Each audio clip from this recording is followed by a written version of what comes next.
Olá, muito obrigado, muito bom dia a você que a partir de agora passa a acompanhar conosco a nova edição do nosso Jornal do Sul de Minas, que é o primeiro informativo do dia aqui pela nossa TV Poços.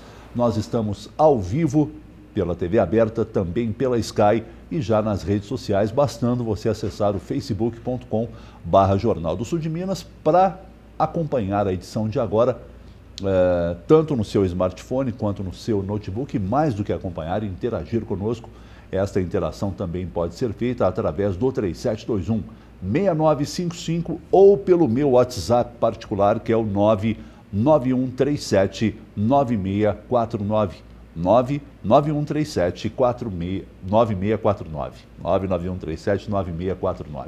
O dia hoje se apresenta com uma nebulosidade um pouco maior do que a que tivemos no dia de ontem, mas ainda assim, né, já bem esparsa. O dia amanheceu mais nublado do que está agora e nós não temos previsão de chuva para o dia de hoje. Uma bela imagem lá do alto da Serra de São Domingos. Ontem essa imagem não foi possível ser mostrada devido à neblina que estava altíssima ontem, né? Estava muito consistente. E hoje não, o dia já bem mais claro, o que promete aí uma quarta-feira bastante interessante, né, para que a gente exerça aí as nossas atividades.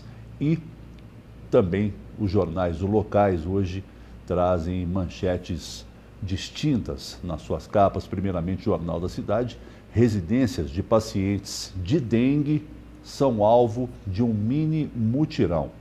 Portanto, é mais uma tentativa de se minimizar a propagação da doença aí com esse mini mutirão. Temos ali alguma coisa também no setor policial, alguma coisa sobre medicamentos faltando para diabetes, para os diabéticos e outros assuntos que merecem a sua leitura no Jornal da Cidade. O Jornal da Mantiqueira traz na sua capa um destaque policial. Um homem foi preso após ser flagrado por câmera estuprando uma menina de 10 anos. E o camarada era companheiro da avó da menina. Não tem adjetivo que classifique uma coisa dessa, né? Não tem adjetivo. Ali temos uma foto do esporte e eu ressalto aqui que segunda-feira o secretário municipal de Esportes e Lazer, nosso amigo Wellington Guimarães, o paulista, esteve conosco aqui ao vivo e naquele dia ele estava com toda a expectativa para o retorno do COB, o Comitê Olímpico Brasileiro, acerca de Poços sediar os Jogos Escolares, né, que é para mais de 4 mil atletas. Poços de Caldas estava na disputa com outras cidades. Infelizmente, perdemos para a cidade de Blumenau. Então, Poços, que já sediou tantas vezes essa etapa desses Jogos Escolares, dessa vez ficou de fora. E hoje nós estamos aí praticamente às vésperas de um evento muito importante que acontecerá a partir de quinta-feira em Poços de Caldas, se estendendo até o final de semana, que é o 42º Encontro Sul-Mineiro de Cardiologia. E com muito prazer, nós estamos recebendo aqui nos estúdios ele que terá a nobre incumbência de presidir a esse encontro, que é o médico cardiologista, Dr. Frederico Toledo Campo Daulorto. Doutor, muito obrigado, bom dia e obrigado pela gentileza de estar conosco aqui, viu? Bom dia, eu que agradeço o convite de estar aqui e a gente falar um pouco sobre o Congresso. Sim, sem dúvida nenhuma, um evento muito importante que Poços de Caldas vai sediar. E co-apresentando a edição de hoje, mais uma vez, já recuperado aí de um mal súbito de saúde, não é? Uma indisposição, firme e forte, nosso querido amigo Dr. Carlos Camargo, a quem eu desejo um bom dia também, doutor. Bom dia, Pedro Bertozzi, bom dia, telespectadores, bom dia, Ildeu Pereira, a quem eu estendo os cumprimentos a todos os funcionários aqui da TV Poços. Bom dia, doutor Frederico, é um prazer, uma satisfação muito grande estar aqui com o senhor nessa entrevista e aproveitando que já que o Pedro passou a bola para mim, que já a respeito desse congresso, doutor Frederico, além de ser um encontro entre colegas, né, profissionais do ramo aí da medicina na parte de cardiologia, rever os amigos, os colegas contemporâneos, colegas de faculdade, é uma confraternização, né? E também são apresentadas novas novos métodos, novos assuntos dentro do ramo da cardiologia. É isso mesmo, doutor? É esse binômio mesmo que eu acabei de citar? Você foi muito feliz no comentário, porque assim, a maioria dos congressos chamam congresso porque eles fixam mais na parte científica da coisa.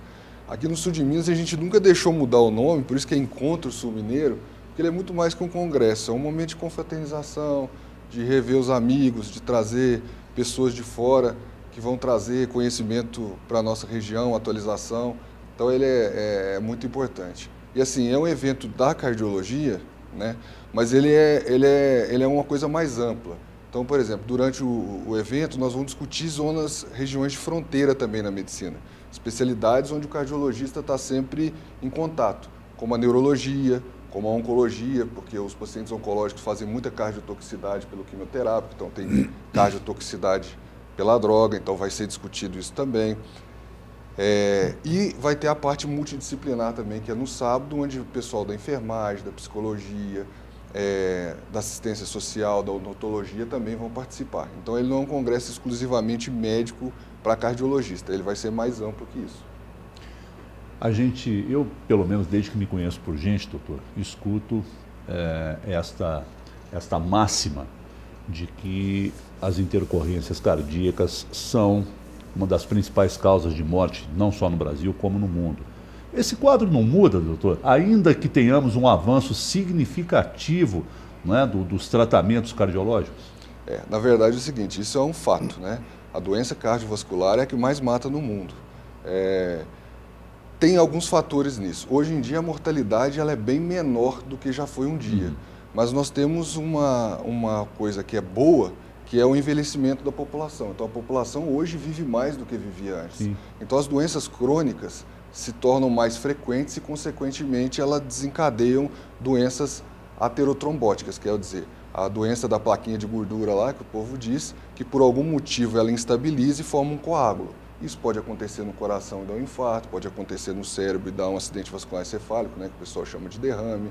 Isso pode acontecer nas pernas e dar as obstruções arteriais periféricas. Então é uma doença própria do nosso envelhecer. E quanto melhor a qualidade de vida que a gente levou desde a infância, menor a chance da gente ter isso mais precocemente ou menor a chance da gente apresentar algum fator mais grave durante a vida. E um grande fator é que tem vezes que alguém me pergunta, nossa, eu conheço uma pessoa que ela sempre teve uma vida correta, fazia atividade física, era magro, alimentava normal e mesmo assim teve um infarto ou teve um AVC.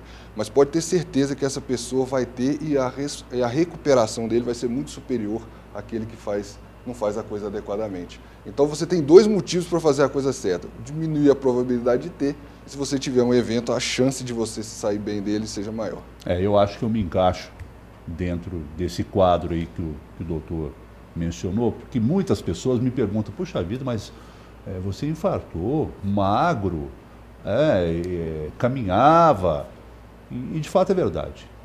Magro, pressão arterial baixa, até baixa, caminhava, gostava de andar a pé, mas fumava, era um fumante.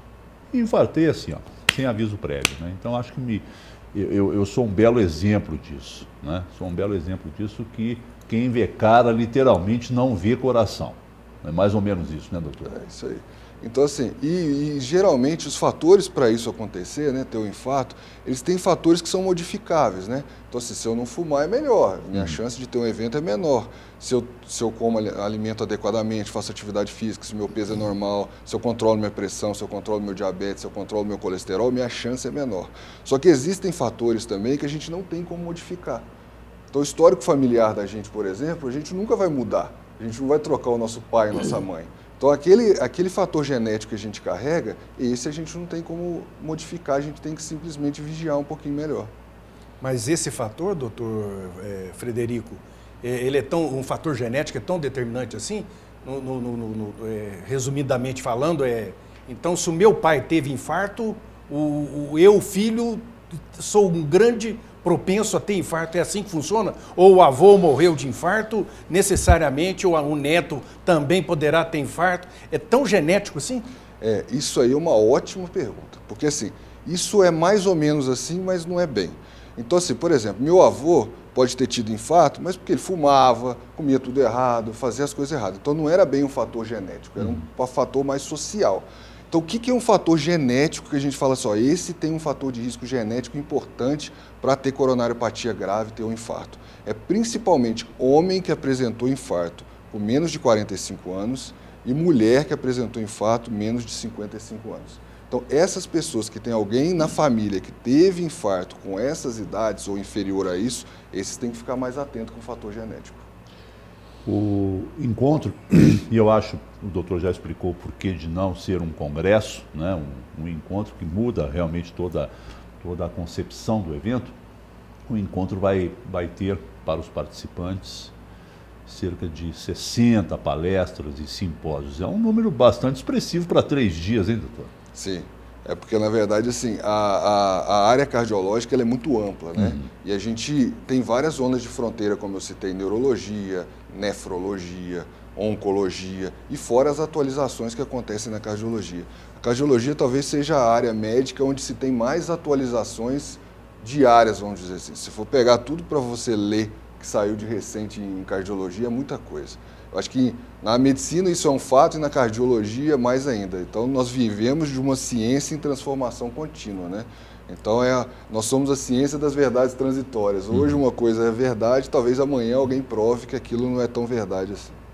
É dentro dessa dinâmica que o Dr. Frederico acabou de dizer aqui, leva-se em conta também o grande avanço tecnológico, né? Robótica, ou seja, tecnologia trabalhando junto hoje com a mão do médico, podemos assim dizer, né?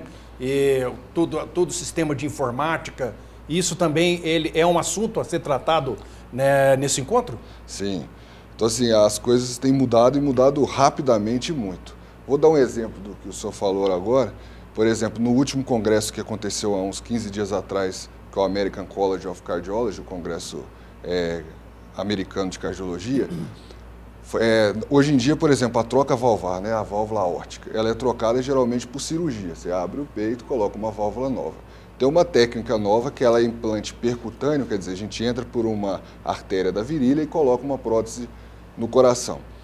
Isso nós vamos discutir no congresso. E o principal, um dos principais cardiologistas do mundo, Dr. Eugene Braunwald, que é o livro, o Papa, que a gente começa a estudar cardiologia sempre no livro dele, ele, no dia da apresentação desse trabalho, ele falou assim: hoje eu vou jantar com meus filhos e dizer, hoje eu vivi um dia histórico.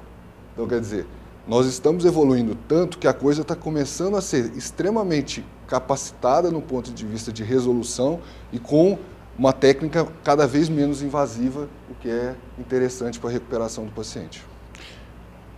Quem passa por um procedimento cardíaco, seja ele qual for, ou cirúrgico, ou a colocação de um stent, e por aí vai, marca-passo, enfim.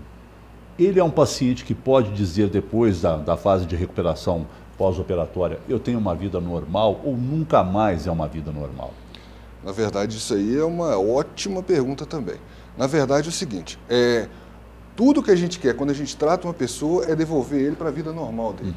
Então, não adiantava nada a gente fazer uma angioplastia, fazer uma cirurgia, colocar um marca-passo, se fosse para o cara ficar em casa sentado no sofá assistindo televisão. Né? Então, isso aí não faria sentido a gente expor o paciente ao risco do procedimento sem aquele benefício. Então, assim, a grande maioria das pessoas, quando a gente trata, ela consegue realmente voltar a uma vida normal. Tanto no sentido social, quanto no sentido laboral. E é isso que a gente quer. Agora, isso não quer dizer que o paciente não tenha que se tratar e não tenha riscos. Então, assim, a pessoa que tem mais risco de ter um evento é exatamente quem já teve uma vez. Então, se ele tem que ser acompanhado sistematicamente pelo seu médico, controlar os fatores de risco que levaram ele a ter esse problema e a ter avaliações periódicas para controlar tudo que se pode controlar para não apresentar um novo evento. Muito bem, nós estamos conversando aqui, tivemos esse primeiro bloco com o médico cardiologista, o Dr. Frederico Toledo Campo Dalorto, falando também desse importante evento que passa a acontecer em Poços de Caldas já na quinta-feira, amanhã, se estendendo até o dia 6. Nós vamos voltar a falar para entendermos aí a logística do evento daqui um pouquinho.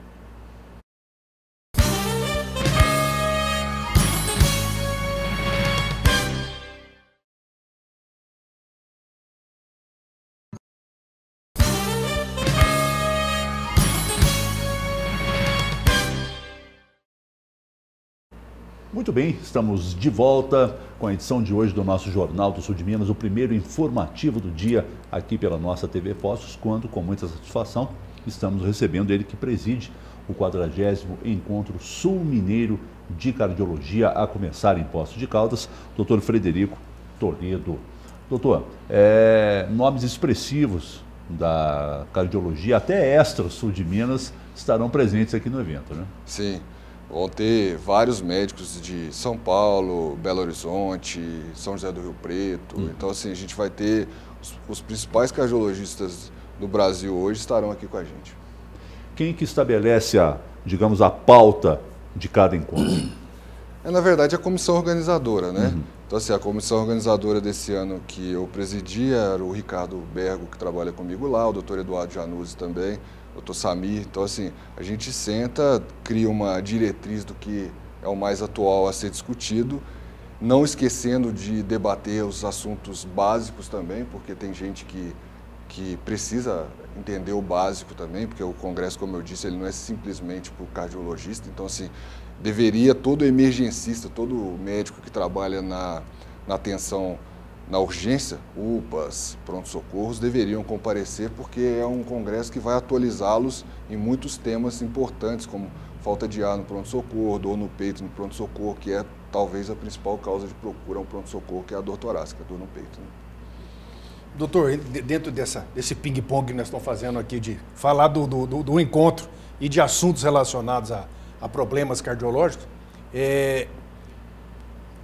a gente ouve falar também e a gente, como leigo, não consegue entender como é que pode isso. O que é um infarto silencioso?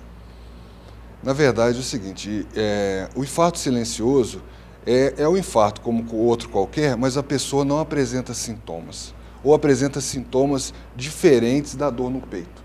Então, por exemplo, ele pode apresentar, um idoso apresentar confusão mental, que ninguém pensa que poderia ser um infarto, mas é porque o coração está funcionando mal, está jogando menos oxigênio, vamos dizer assim, energia para o cérebro, e ele começa a ficar confuso e se acha N motivos para isso, mas não se pensa no infarto. Uma falta de ar, então às vezes ele vai se apresentar como falta de ar em vez de se apresentar como dor no peito. Então isso é muito comum em faixa etária, idosos e em pacientes diabéticos. Então esses dois tipos de pacientes a gente tem que ficar mais atento, porque não necessariamente o infarto vai aparecer com a dor no peito. Eu quero, doutor, se o senhor me permite, retribuir votos de bom dia que nós estamos recebendo aqui, do Adriano Barbosa. Inclusive, o Adriano fez uma colocação que eu vou repassar ao doutor. O Rafael, Pisa, está lá em Amparo, no interior de São Paulo, nos assistindo. O Haroldo Ferrari, nos Estados Unidos. A Patrícia Zangiacomi, nosso perclaro amigo Jonei Leandro Eiras também. Rodolfo Silva, muito obrigado, muito bom dia. O Adriano faz a seguinte colocação. Antigamente, nos anos 80, ficaram famosos os check-ups, né? Aqueles exames completos, vamos dizer assim, e eles existem até hoje. Ele quer saber se hoje existe um exame eficiente para se fazer preventivamente no que tange ao coração. Sim. Então, assim, os check-ups que se dizia antigamente, eles são mais atuais do que nunca, né? Então, assim, fazer avaliações cardiológicas para detectar problemas e evitar um problema maior, ele é muito importante. Então, assim, às vezes num check-up você vai descobrir um colesterol alto que você não sabia que tinha, uma hipertensão que você não sabia que tinha, um diabetes que você não sabia que tinha. E qual que é o problema das maiores doenças ou patologias que levam a um infarto, por exemplo? É que a maioria delas é silenciosa.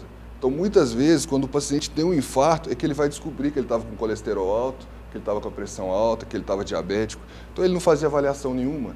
E isso é muito frequente no homem. A mulher ainda procura mais o médico para saber como é que ela está. Mas o homem é resistente. Eu não sinto nada. Eu trabalho meu dia todo, não estou sentindo nada. Então, ele não procura atendimento médico. Então, eu costumo dizer que hoje em dia o pilar da medicina são 3. Primeiro é a gente evitar ter problema. Então, levar uma vida adequadamente, como eu já disse, isso vai diminuir a chance de eu ter problema. Segunda coisa é eu detectar precocemente. Então, nos check-ups, a gente vai detectar um paciente que tem uma probabilidade maior de desenvolver alguma doença cardíaca mais séria, como um infarto. E aí diminuir essa probabilidade dele através de ações. E a terceira coisa é que se eu tive um problema, aí nós temos que tratar bem esse problema para minimizar danos futuros e sequelas futuras. Então nós temos que primeiro tentar não ter, se a gente for ter, detectar precocemente, se a gente não detectou precocemente, que a gente trate adequadamente para diminuir sequelas futuras. Dentre esses fatores que o senhor citou aí, doutor Frederico, tem um outro também desencadeador que a gente vê aí, né, falando como leigo, que é o fator emocional, né, o estresse, o fator emocional, né, que acaba ocasionando a pessoa ter um infarto. Às vezes o sujeito, dentro desses parâmetros que o senhor falou aí, o colesterol não está alto, não tem diabetes, a pressão também não é lá também estratosférica, né? Mas de repente a pessoa apresenta e vai se ver um estresse muito forte, né? Um problema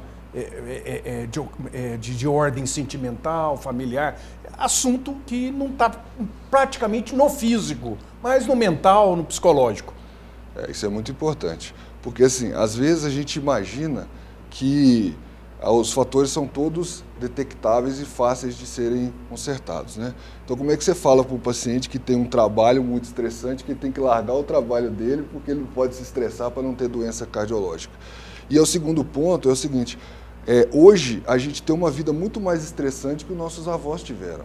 Então eles dormiam cedo, eles tinham qualidade de vida, eles se exercitavam mais, porque até o trabalho deles dependia mais da parte braçal. Hoje não, hoje a gente pega um carro, vai até o trabalho, fica sentado o dia todo, volta para casa, senta, assiste uma TV, vai dormir tarde, alimenta mal. Então assim, a gente hoje come pior, faz menos atividade física que os nossos antepassados faziam e, principalmente, a gente tem uma vida mais estressante. O trânsito é pior, a nossa cobrança no trabalho é maior, as metas são cada vez mais audaciosas. Então, isso tudo transforma as pessoas num ambiente muito estressante. Você vê todas as profissões, professores, médicos, enfermeiros, empresários, todo mundo hoje é muito mais estressado do que era há 10 anos atrás, por exemplo.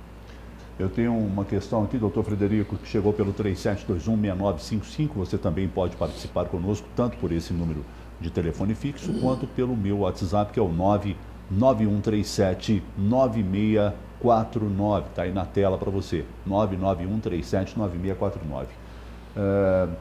Questionamento do Pedro Nogueira. Abraço a você, viu, Pedro? Quem é portador de pneumoconiose pulmonar aumenta as suas chances de sofrer um infarto? Olha, a pneumoconiose em si, não. Mas toda patologia pulmonar aumenta a nossa sobrecarga do coração. Porque se eu tenho uma capacidade menor de respirar, quer dizer, de gerar oxigênio, o meu coração tem que trabalhar mais para gerar a menor quantidade de oxigênio que eu consigo na periferia que ele precisa levar. Então a pneumopatia é uma causa de sobrecarga do coração, sim, mas não de aumentar a chance de infarto. Sobrecarga mais mecânica do coração mesmo. Doutor, nós tivemos alguns dias atrás aqui, foi amplamente divulgado na imprensa de Poços de Caldas, da região, inclusive nas mídias sociais aí, um caso que aconteceu aqui na Serra de São Domingos e que chamou muita atenção. Primeiro, porque se tratava de um turista, né? Um senhor francês. Segundo, que é uma pessoa com mais de 120 quilos, pelo que foi informado, e que estava fazendo uma subida pela trilha lá na estátua do Cristo Redentor, no alto da Serra de São Domingos, a mais de 1.600 metros de altitude. Então, esses três fatores aí, por si já chamava atenção. Mas acontece que o que chamou a atenção verdadeiramente foi o fato dele ter um mal súbito, ou um infarto, na realidade, não sei o que aconteceu, aí a minha pergunta também. E ele gerou ali uma mão de obra danada pelo atendimento naquele local, de difícil acesso para o SAMU, para o bombeiro. Eu sei que foi um trabalho hercúleo praticado ali em cima na Serra de São Domingos, na trilha, para que fizesse parece que foi feita até uma ressuscitação dele, massagem cardíaca, desfibrilador. Foi uma verdadeira operação de guerra ali em cima no sentido de recuperar a vida daquele cidadão. Depois foi encaminhado ao Hospital Santa Lúcia e, pelo que eu vi aí também pelo Facebook, ele está recuperado. Apareceu a foto dele lá com o pessoal do SAMU que foi visitá-lo.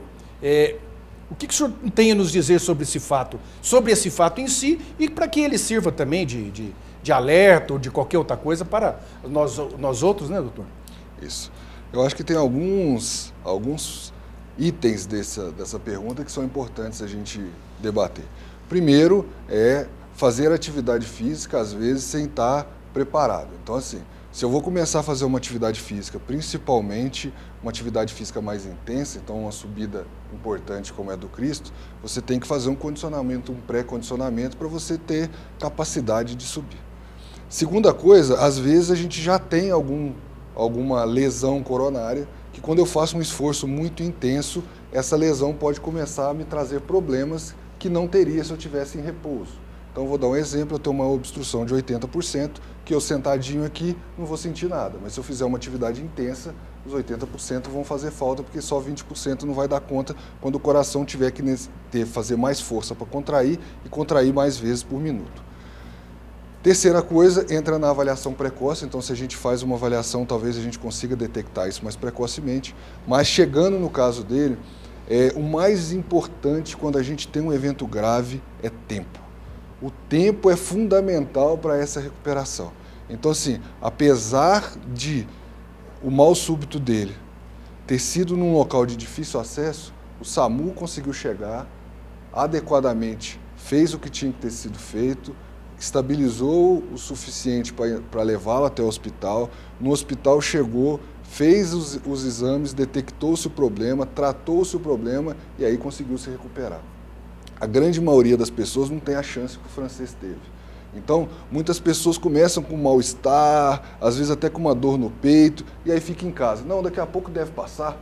Acho que eu só comi alguma coisa diferente. Eu já ouvi várias vezes. Eu estava numa festa, comi demais, eu acho que eu estava passando mal. E aí ele demora para procurar assistência médica.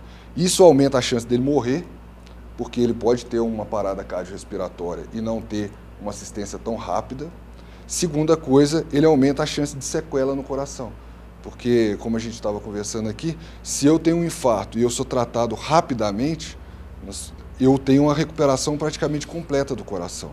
Cada hora que isso vai passando, a minha recuperação passa a ser menor. Então eu falo que quando tem alguém com infarto, o relógio deveria parar para todo mundo correr para salvar aquele paciente. Um exemplo que eu dou que é até às vezes frustrante, tem um médico colega nosso em Miami, um indiano, Dr. Samir, que ele quando chegou em Miami e começou a trabalhar com infarto, ele tomava multa toda semana porque ele passava correndo nos radares americanos lá, e até que a polícia chamou ele. A polícia chamou e falou, olha, o senhor está correndo demais, não tem condição. Ele falou, não, é porque eu vou no hospital atender infartado. Ele falou, nossa senhora, nós estamos multando o senhor ainda. Então eles receberam ele recebeu uma autorização do governo americano que nesses momentos ele poderia andar na velocidade que ele precisasse, claro, com segurança, porque ele estava indo salvar uma vida. Aqui a gente às vezes vê a João Pinheiro a 60 por hora, então às vezes você está indo para o hospital atender uma emergência, você tem que ir a 60 por hora, porque é a velocidade padrão, o SAMU tem que andar devagar. Então, assim, na verdade a gente tem que criar toda uma estrutura no entorno para a coisa ser o mais rápido possível, porque esse paciente não pode perder tempo. Então, o que salvou o francês foi o SAMU ter chegado rapidamente, ter conseguido fazer o que tinha que ser feito adequadamente, e ele chegar no hospital e já ter uma equipe prontamente atendendo e fazendo com que ele, graças a Deus, sobrevivesse a esse evento grave. E vi uma matéria, inclusive com foto agora recente, que está bem, está sorridente, está corado, não é? Não sei se já está de alta, já teve alta do hospital, não sei, mas estava realmente um quadro muito animador do amigo aí em questão. Doutor Frederico, o Jonei perguntando, bom dia, por favor pergunte ao doutor Frederico sobre a veracidade que antigamente o ovo era o vilão e agora não é mais. Manteiga, margarina, qual menos pior para a saúde? Isso é uma ótima pergunta, porque é o que ele falou, de vez em quando vai para lá, de vez em quando vem para cá. Na verdade, o ovo é um excelente alimento, né? Só que a gente tem que dividir que o ovo são dois alimentos completamente diferentes dentro de um. A clara do ovo, ela é praticamente proteína e ela é muito saudável. Ela tem várias proteínas que a gente é difícil encontrar em outros alimentos. A gema do ovo ela tem bastante gordura, só que ela tem várias vitaminas que são muito boas. E essas vitaminas são lipossolúveis, então quer dizer, ela precisa da gordura para ser absorvida. Então a gente precisa tanto da clara como da gema. Mas se a gente fizer uso abusivo, nós vamos ter um excesso de gordura na nossa alimentação que não é saudável. Se a gente usar pouco, também a gente pode ter menos proteínas e vitaminas do que a gente necessita. Os últimos estudos dizem o quê? O ideal é que a gente faça o consumo de 3 a 4 ovos por semana. Esse seria uma quantidade adequada.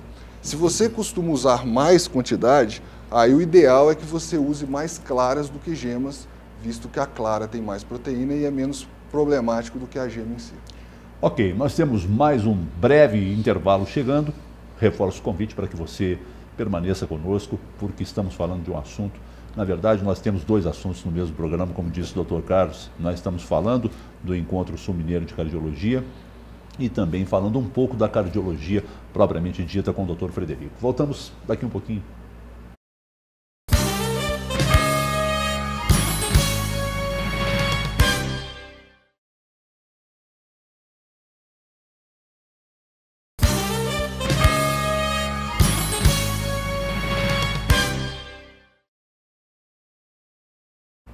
Ok, estamos retornando aqui dos estúdios da TV Poços para o último bloco da edição de hoje do nosso Jornal do Sul de Minas, programa passando assim, né? Boa. Rápido, muito rápido. E estamos na eminência da realização de mais uma edição, que na verdade é a 42ª do Encontro Sul-Mineiro de Cardiologia. Existe um órgão específico que organiza esses eventos, ou mais de um até? Sim. Na verdade é o seguinte, o evento é promovido pela Sociedade Sul-Mineira de Cardiologia, né, no qual eu hoje sou presidente, e ela que organiza todos os eventos que a gente tem. Ela é fundada há 42 anos, né, então foi no Encontro Sul-Mineiro que ela foi fundada, e ela abrange várias cidades. Então a gente vai desde Passos para o lado de Lavras, Itajubá, passando por Poços de Caldas. Então a gente abrange uma região muito grande, né? O que é muito bom, né? O que é muito bom porque acaba automaticamente dando um resguardo cardíaco para a nossa região, né? E, na verdade, esses eventos são importantes para isso, né? Então a gente atualizar. Então, se eu chegar num pronto atendimento e eu tiver um médico mais capaz de identificar principalmente os casos de urgências e emergências, eles vão conseguir encaminhar os pacientes para a gente num tempo mais curto e o resultado do que a gente vai fazer vai ser melhor. Essa 42ª edição tem a previsão de quantos participantes? Olha, até ontem a gente já tinha 140 inscritos. A média de participação é sempre uns 250, mas esse ano a expectativa é que a gente passe de 300 participantes. É bastante expressivo. Bastante expressivo. E aí fico pensando como é que funciona a logística dos médicos virem a Poços sem desguarnecerem os seus campos de trabalho. Né? Isso. Aí, na verdade, entra a palavra equipe, né? Então, lá no Santa Lúcia, a gente, graças a Deus, por exemplo, a gente criou uma equipe coesa, e aí quando alguém tem que, por exemplo, eu fiquei mais dedicando à programação do encontro, tem alguém que está me substituindo e as coisas continuam funcionando normalmente. Até onde eu estou entendendo, é um evento especificamente para os profissionais, é isso? Na verdade, ele é um evento específico para profissional de saúde, né? Não só médicos. Eu queria até aproveitar para convidar todo mundo. Então, assim, se você é médico, mesmo que se você não for cardiologista, mas nós vamos ter eventos de nefrologia, nós vamos ter eventos de oncologia, nós vamos ter eventos de neurologia. E se você trabalha em algum pronto atendimento, será muito bem-vindo e vai aproveitar bastante no sentido de atualização. Se você é outro profissional de saúde, mas que trabalha junto com a gente, então você é enfermeiro, você é psicólogo, você é dentista, você é assistente social, também será muito bem-vindo ao nosso encontro, porque nós vamos ter uma parte no sábado exclusivamente para vocês. Prova disso é que, paralelo ao Encontro Sul-Mineiro de Cardiologia, no sábado acontece o simpósio multiprofissional voltado justamente para os profissionais da área de saúde, não especificamente da cardiologia. Isso mesmo. É porque é justamente para a gente...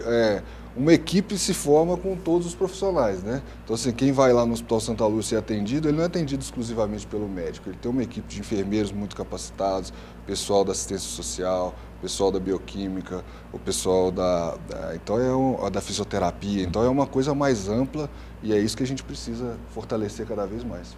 E sempre faço questão, já há 1 ano e meio que eu faço isso, de deixar sempre externado a minha gratidão e a minha admiração aos profissionais e à estrutura do Hospital Santa Lúcia, que é realmente louvável, é digna de todos os elogios, de todo o reconhecimento.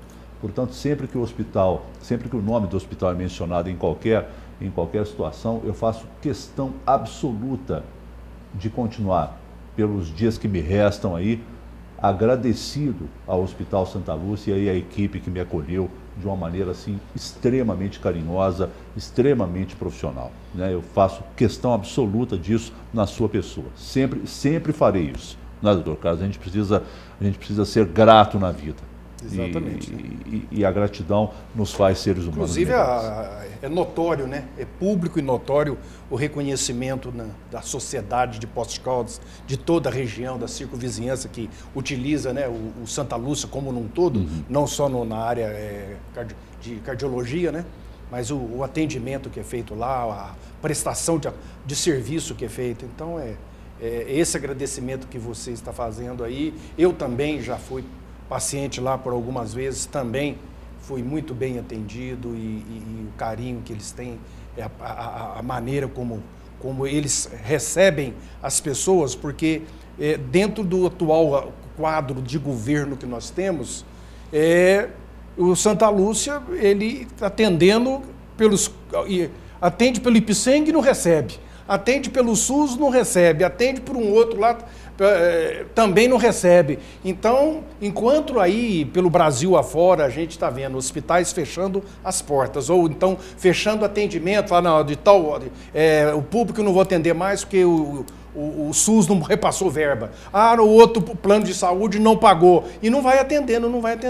E o Santa Lúcia tem feito aí uma estratégia de atendimento aí que não deixa ninguém, né, sem a devida assistência médica.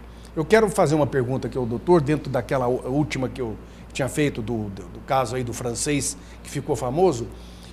A gente sempre vê que nesse atendimento rápido de emergência, doutor Frederico, tem a massagem cardíaca, né, que é feita ali pelos paramédicos, e o uso do desfibrilador.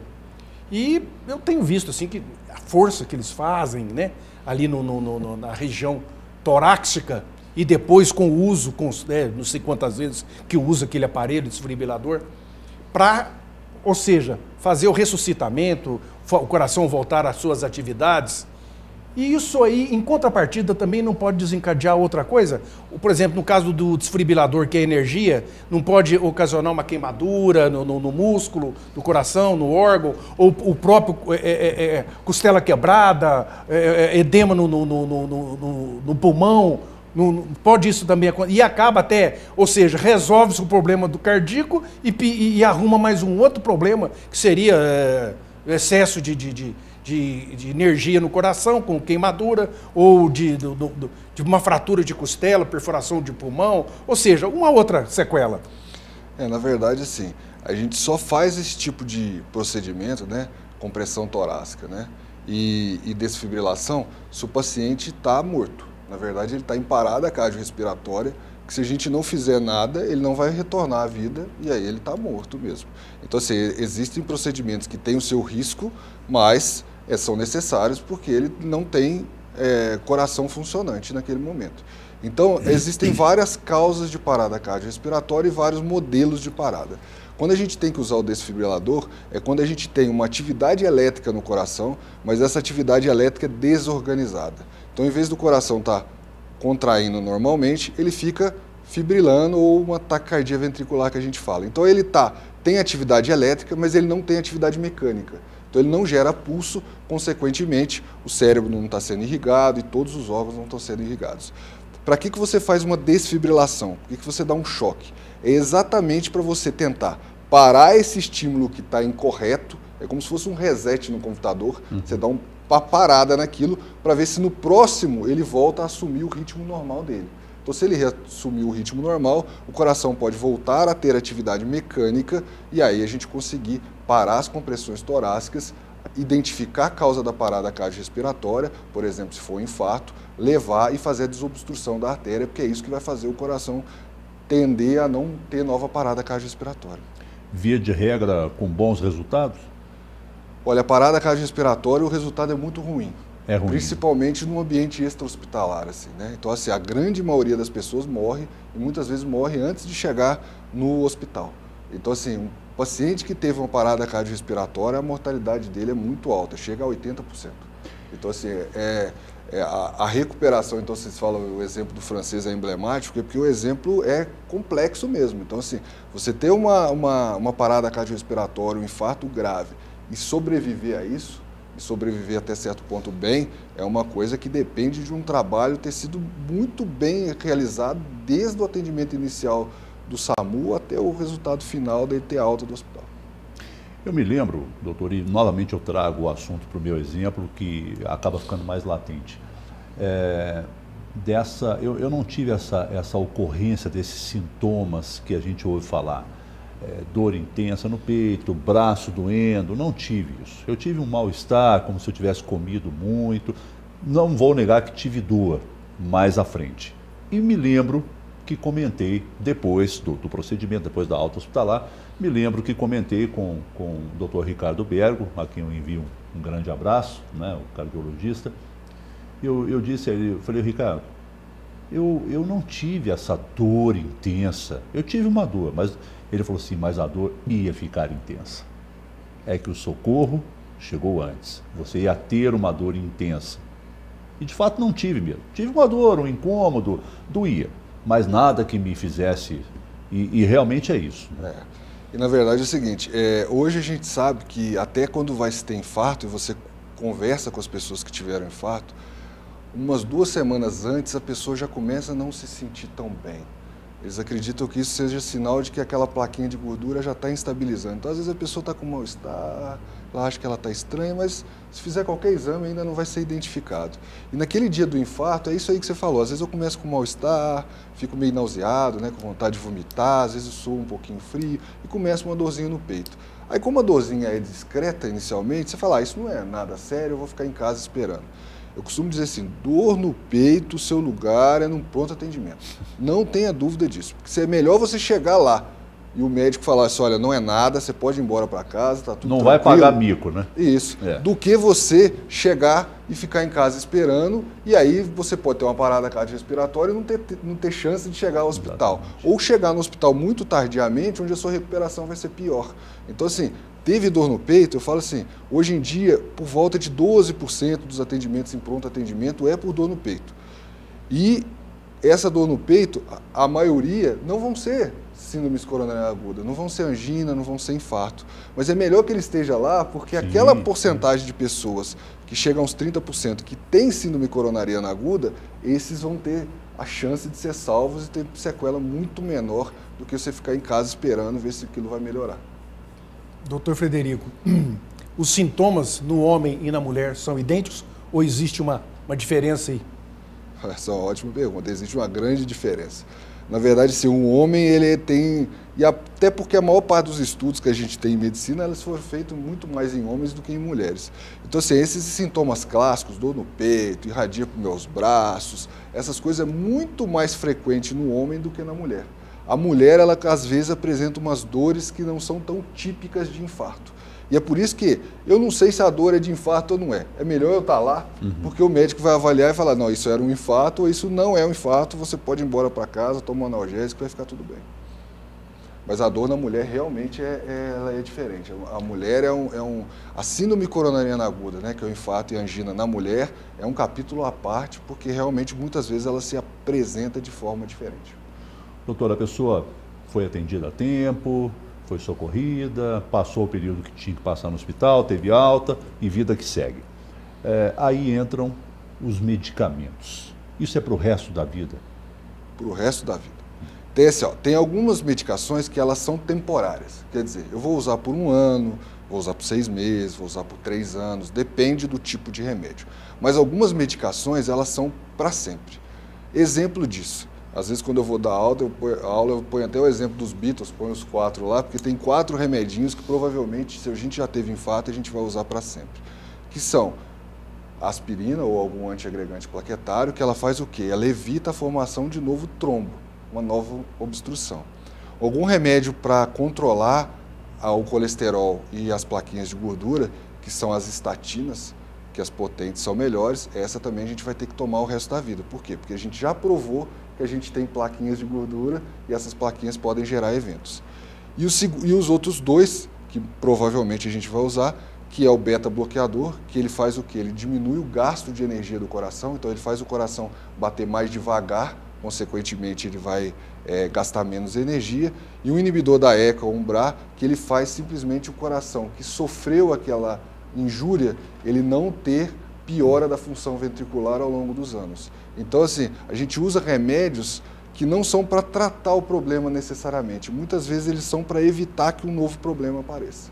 Porque muitas vezes o infarto, qual que é o problema do infarto maior? Inicialmente é morrer. Então eu tive um infarto, a primeira coisa que eu quero, vou salvar a vida desse paciente. Segunda coisa é evitar sequela. E qual que é a sequela principal do infarto? É a insuficiência cardíaca. É o coração ficar enfraquecido ao longo da vida e aí tem aquelas dispneias, tem edemas de membros inferiores, aquela coisa que ficou como sequela do infarto. Então ele ficou com o coração enfraquecido porque o infarto dele foi tratado, mas às vezes não tratado tão rapidamente.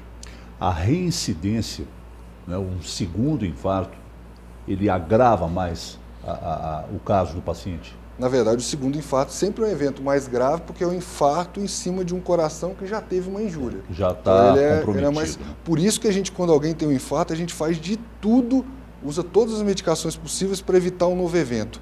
E não só medicamentos, como mudança da vida mesmo. Você falou, eu tinha diabetes, então agora o meu diabetes tem que ficar controlado. Eu tinha hipertensão, minha pressão tem que ser controlada. Eu fumava, eu vou parar de fumar.